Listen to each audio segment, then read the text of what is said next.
Hello everybody, good morning and welcome to the United Stands. I'm Mark Goldbridge and this is your latest Manchester United news as United move closer to a Cunha transfer from Wolves. Also, Osimhen still very much on the table. We've got updates around that as well. Casemiro. But I suppose the first few questions we need to delve into here as we look at the latest news that's come in overnight for Cunha to Manchester United and Osimhen to Manchester United is, and I don't think United can take any of you for fools, how do they do these deals? Because I think the devil is in the detail. Cunha is actually on £150,000 a week already at Wolves. That was part of his upscale when he signed the new deal in January. His release clause is £62 million and Wolves want it all. So how do Manchester United do that deal? How do they then go to Osimhen and start sorting out a deal with him, which I think we probably have done? Obviously, the Europa League and winning that makes a big difference. But when we win the Europa League, as James messaged us about last night,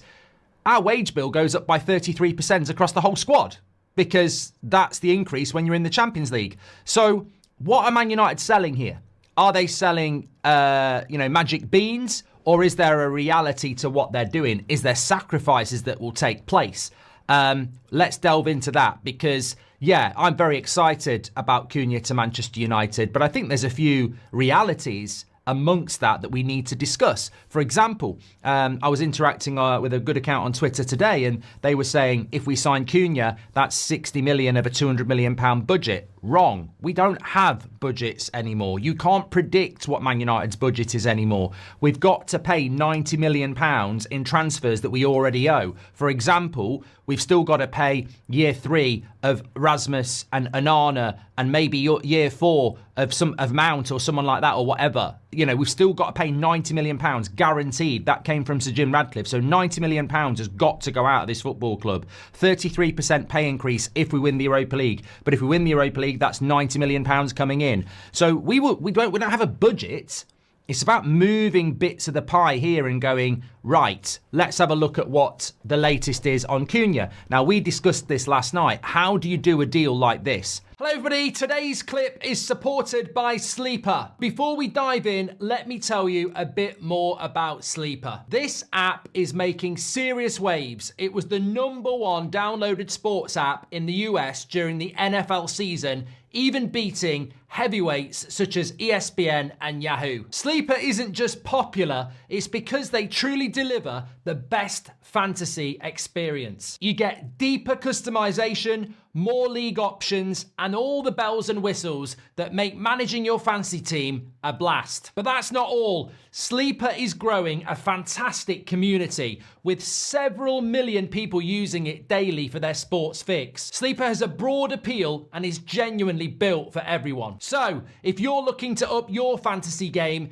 make sure to check out Sleeper by clicking the link in the video description. Trust me, you won't regret it. Ben Jacobs is saying that Cunha will still join Manchester United even if they're not in the Champions League. But if we're not in the Champions League, we've got £90 million hole. We're not in Europe next year. So maybe you sell Garnacho. To get Cunha. Is that a good deal? Is that a good deal if Cunha comes to Man United and flops and in 2 years' time, Garnacho's at Napoli, one of the best players in Europe? You know, is it a good deal to do that? I think a lot of people would say, yeah, I'd do it. But for me, I'd rather we're buying Cunha in the Champions League with Garnacho still here, fulfilling his potential. So, not everything is rosy and happy at United. Sometimes you get thrown a curveball that you think's a positive and actually can be a bit of a, not a positive.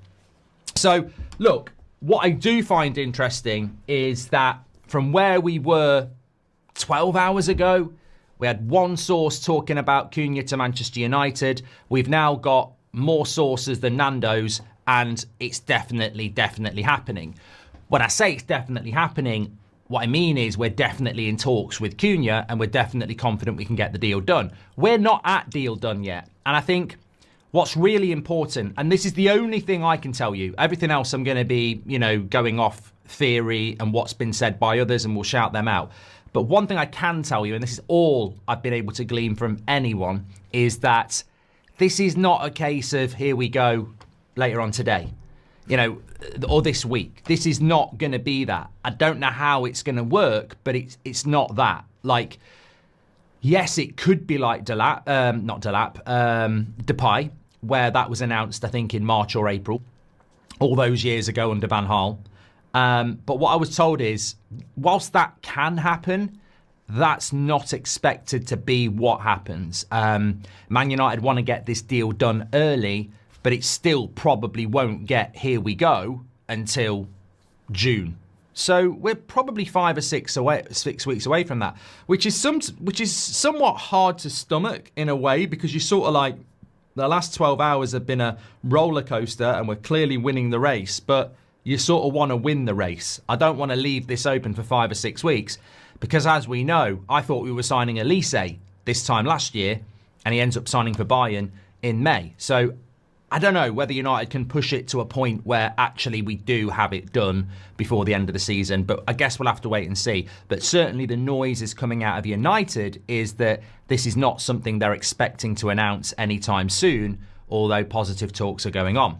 What's actually going on? Well, I think if you watch the video we put out in the early hours last night, this is exactly what I said, but what I'm enjoying is that what we're saying is actually happening. So, and it's not sourced information that I was talking about, it was just a conversation with you lot. But what I said was, the release clause is £62 million. You have to pay the release clause, but you can do what we do with Xerxes and say, we'll give you a few million more if you let us pay it over a longer period. Because if you've got to buy a house for £1 million and the seller says, I want £1 million now, but you say, I'll give you 1.1 million, but I'll pay it you back over 10 years, that's a brilliant deal for you. Yeah, you pay more, but you're only paying what you can afford over 10 years. Whereas you can get it cheaper, but you've got to have £1 million in your pocket. And it works out for the seller because they get more money. So we can't afford to pay £62 million, so we will do instalments. We will pay more than £62 million, but we will spread it out over 5 years. That's what we were talking about last night. Well, this is what Laurie Whitwell has said.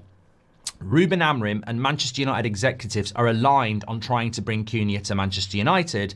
Wolves want the £62.5 million release clause, but there is scope for instalments to do this. Now, look, slow sports news, obvious news, whatever. It's still coming in from Laurie Whitwell, and it's still coming in from The Athletic, and it's still the theory we had last night. So I would say that's a big positive, because ultimately this is how most clubs work in the market these days. I think release clauses are good. Some people would say, well, why do we have release clauses if people aren't going to use them?